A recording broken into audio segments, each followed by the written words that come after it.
Hey, what's up guys? It's ElasticSpyder here, and in today's video we've got another community replay.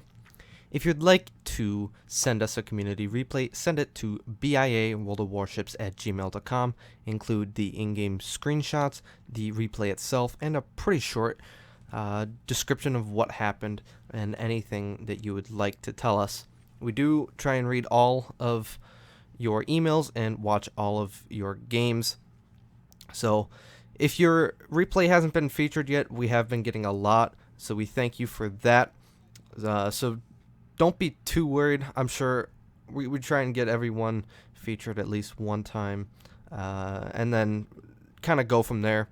But we also look for really good games and really exciting games too, with some interesting ships. We always want to keep the diversity up. In today's replay, though, we've got a replay sent in from landocowrissian. If you know Lando from Empire Strikes Back, he is an interesting character. Some people like him, some people don't. I didn't like him too much, but I also didn't not like him, if that makes sense. So anyway, landocowrissian, he is playing in The Sims, and he is going pretty ballsy here.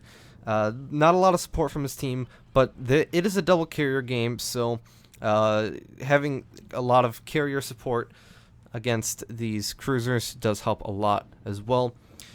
One thing I want to point out really quickly is his use of premium consumables. I like the first thing whenever I see a replay, as soon as I see as soon as I see premium consumables, I already know that this is going to be a good replay, because you guys know and hopefully have learned that that premium consumables are the way to go. So after some torpedo hits from the carrier and a little bit of shells from Lando and the rest of his team, that Omaha died rather quickly. Aoba looks like he is the next victim. At this point, I do want to say, you should be switching to AP here. You could probably, if you're not going to be citadeling him, you could be hitting that superstructure and doing a lot of damage rather quickly. So just one thing to keep in mind is that in that situation, it could have been very beneficial to actually be switching to AP. You'd be surprised at how much AP damage U.S. destroyers can do sub like 8 kilometers with their AP against things like cruisers and battleships as well. So yeah, just something to point out there. Again, very nice shell arcs we've got on the Sims. Way to keep it awkward, Spider. Way to keep it awkward. But anyway, just pelting this Warspite, trying to burn his damage con.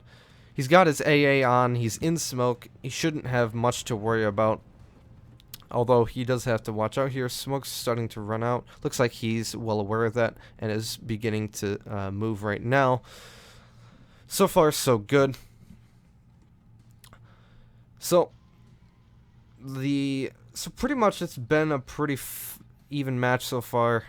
Both two cruisers from the enemy team and our friendly team have died, as well as one enemy destroyer on their team. So Lando is going to be scouting and kind of holding the enemy team at bay. It is something to note that he does have the 9.2 kilometer torpedoes. I think these are the better torpedoes on the Sims. Now, I don't personally have the Sims, nor have I ever played the Sims, but I do think these torpedoes are a little bit better. I believe the other ones are like 6.7 kilometer range or something, and they're like 68 knots, something like that, around that. You guys can correct me down in the comment section down below if I did make a mistake, but I think it just gives you a little bit more versatility with these 9.2 kilometer range torpedoes. They, while they are slow, they can be trolly slow, if you guys know what I mean. It's like if you're a battleship and you see torpedoes coming in sometimes you expect them to be a lot faster than they actually are, so you'll start to turn in a lot sooner, but then you'll actually end up eating a torpedo because they're really slow torpedoes. So just something to keep in mind. You know, just because they are slow torpedoes doesn't necessarily mean that they are bad torpedoes. Again, additionally with the range, you can torp things from a lot farther back and be way more comfortable, you know, sitting at 8 kilometers and just torping like Lando is here, and not having to risk getting spotted and eating a lot of damage, especially if you're, let's say, on low health. That can be very beneficial for you. So this cargo kind of tricked Lando. It happens a lot. Battleship sitting still, you anticipate him staying still, but he ends up moving just a little bit, enough for whatever reason just to dodge all your torpedoes. Congo takes about 4K off him. My guess is that that Lando is running probably preventative maintenance. I haven't been paying a lot of attention. But then last stand, I would assume, because it's a destroyer. Then most likely the health pool, you can see 16,250 hit points. I think that's a little bit much for a stock Sims. So he's definitely running that. Then obviously concealment for the 6.6 kilometer concealment that he's got. From there, I reckon he would probably go with something like Superintendent, because I believe at the start he did have 4 smokes. So Superintendent is looking like it is a good choice on the Sims, and it looks like Lando has picked up on that as well. Then from there, I'm not exactly sure. I could see him going with something like Adrenaline Rush, or maybe even Manual Fire Control. I know the Sims isn't the best AA destroyer that the Americans have, but certainly if you put Manual Fire Control on your Sims, then it can actually be very beneficial. Especially, it's mainly when your defensive fire is active. That's when most of the DPS actually comes into play. So, you know, while alone it's not a lot and you're not going to be shooting down a ton of planes, having that capability to defend yourself from carriers is something that I really like, and I think a lot of people also like. I think one of the best Fletcher builds, just to go off on a small tangent, is the full or semi AA build. So that's just something that I like to run. So I've been thinking about getting the Sims. Don't know yet. With the USS Kidd coming out somewhat soon, probably within the next month or so, I would assume. Just educated guess. I hope to get that. Just because the Sims didn't interest me too much. I was thinking about buying it at one point, but at the same time, I wasn't really feeling it because I don't know. It's in a weird place. The Sims T7, you get put up against T9s a lot, and the torpedoes aren't the best. The AA isn't the best.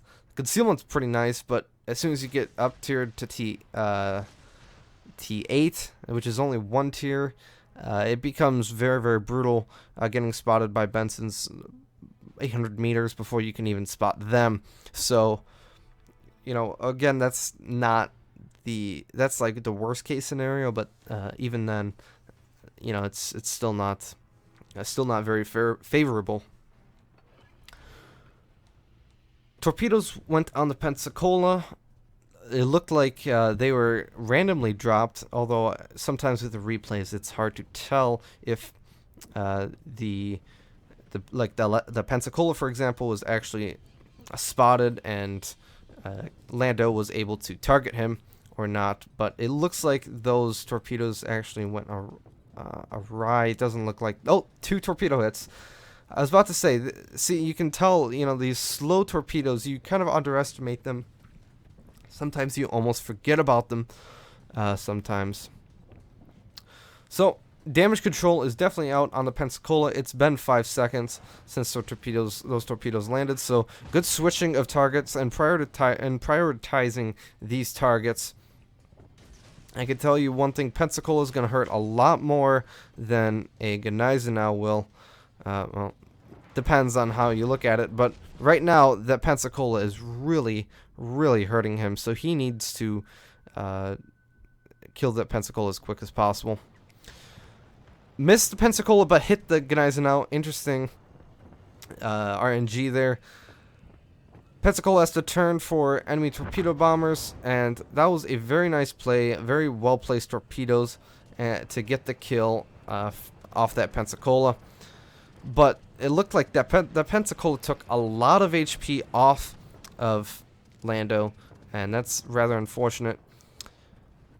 Trying to set a fire in the rear of the ship moves on to the superstructure, and again, at this point, I think the Gneisenau's got 2 fires. Switching the AP is the right thing to do, and you can see there Lando does do that. And you can see the damage start to rack in. Every shell's bringing in around 400. You saw there 600 points of damage.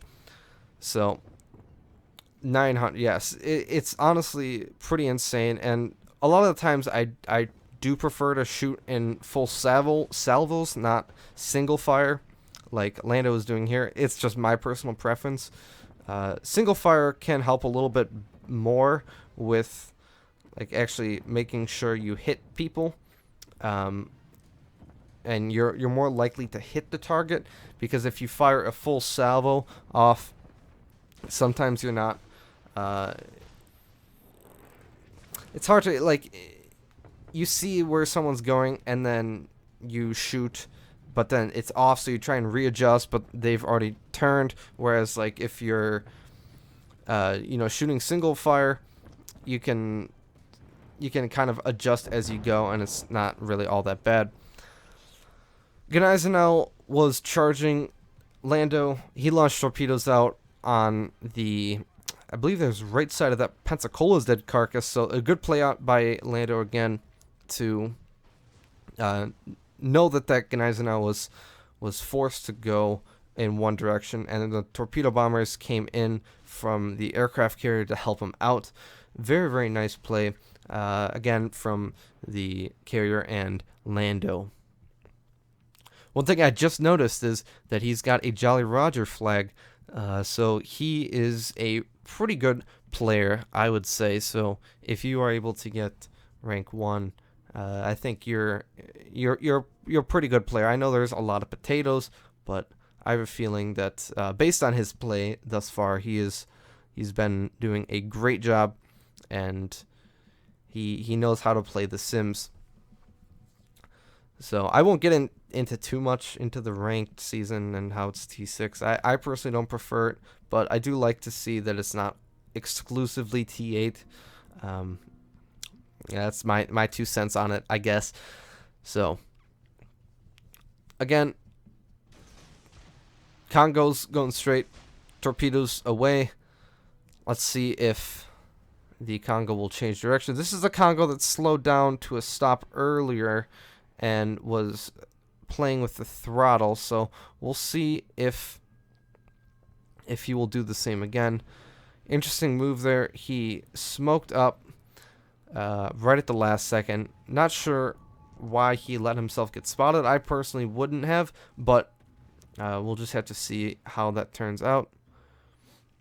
Moving at 1/4 speed. He was doing this earlier. Lando was. He was going at 1/4 speed and moving the smoke cloud. Good use of the indicator for the smoke. So torpedoes missed there, but luckily for Lando, the Congo damage controls 1 fire, and that is not good, especially with a U.S. destroyer at this range.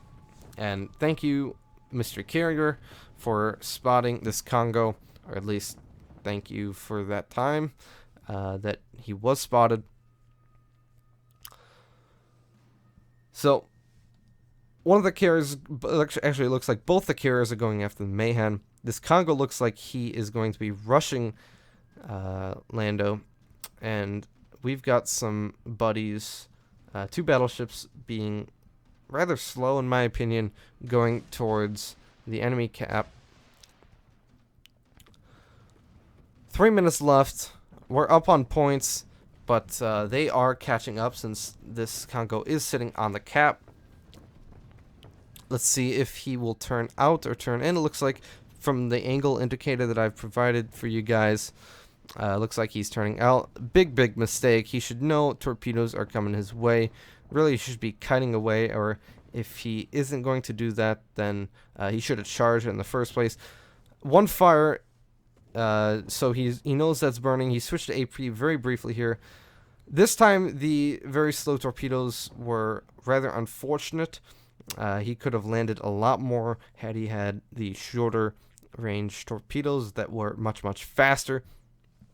But you can't complain with that. He's doing a lot of good damage there, and I think he's going to go behind this island because, yep, he's going to get spotted there. Again, the 6.6 kilometer detection isn't the best on the sims. But he's Congo's flooding. He's on fire. Not much that Congo can do. He is, yeah, he's in a bad place. And will he get the kill?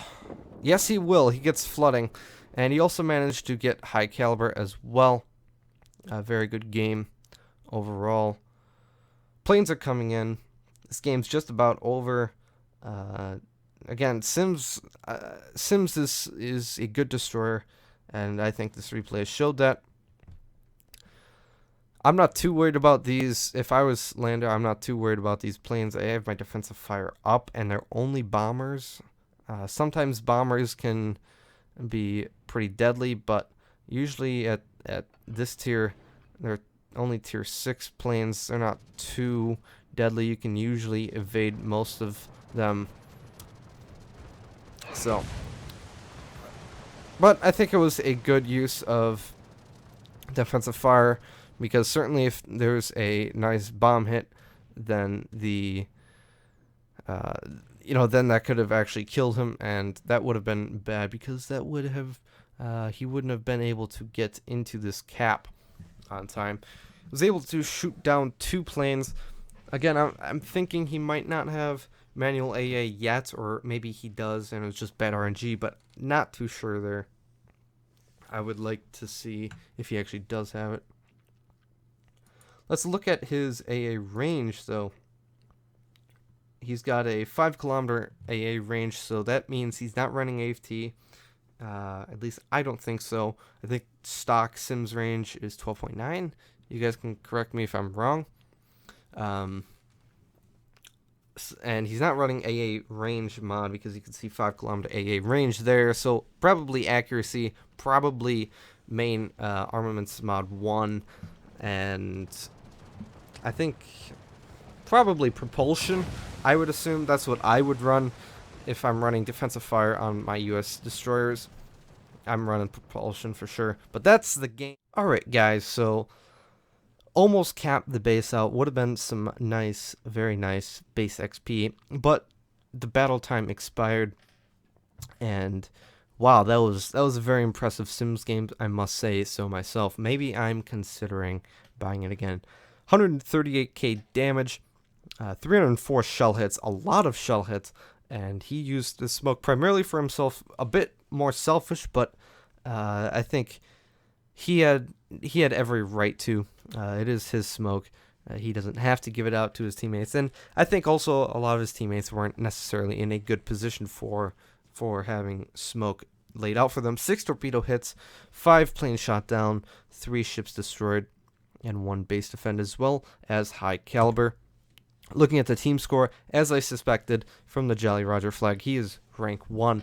So very well done, sir. Nice base XP, 2,351. The closest person was 1,500, so around 800 difference. So he did a very good job of helping his team to victory, and that is certainly a good thing. And as well as the carriers, one thing I want to mention is the carriers did help a lot in killing off and distracting a lot of ships, so Lando could finish them off. So good job to the carriers as well. Detailed report. You can see the Congo, he did almost all of the Congo's hit points.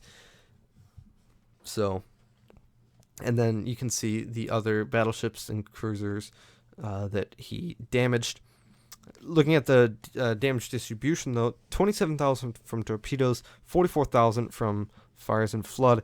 So close to getting a witherer. Only, what is that, like 16k? So that's pretty close. High explosive shells, 58k. A little bit of, I wouldn't say it was lacking, but he could have gotten a little bit more AP damage. But I'm not complaining. I wouldn't. At this point, I'm pretty much nitpicking at some very small things. Credits and XP. Fortunately, no premium for him, so he doesn't get that nice 1.5 times bonus. But even though he is running premium consumables, you can still see that he's walking away with 268 grand. Not bad. He did have to put in a lot of effort for this, but I think it was completely worth it. Just goes to show you don't necessarily need premium to enjoy this game, and run premium consumables for that matter. The rest of the XP is pretty self-explanatory. I hope you guys enjoyed this replay. I really enjoyed it myself, honestly. It's the first time I've really seen good Sims gameplay besides Sneaky. He's kind of garbage. Don't tell him I said that. But anyway, this is a nice Sims replay. And again, if you guys have any replays, send them in BIAworldofwarships@gmail.com. Anyways, guys, I hope you have an amazing day, and I will see you guys in the next video.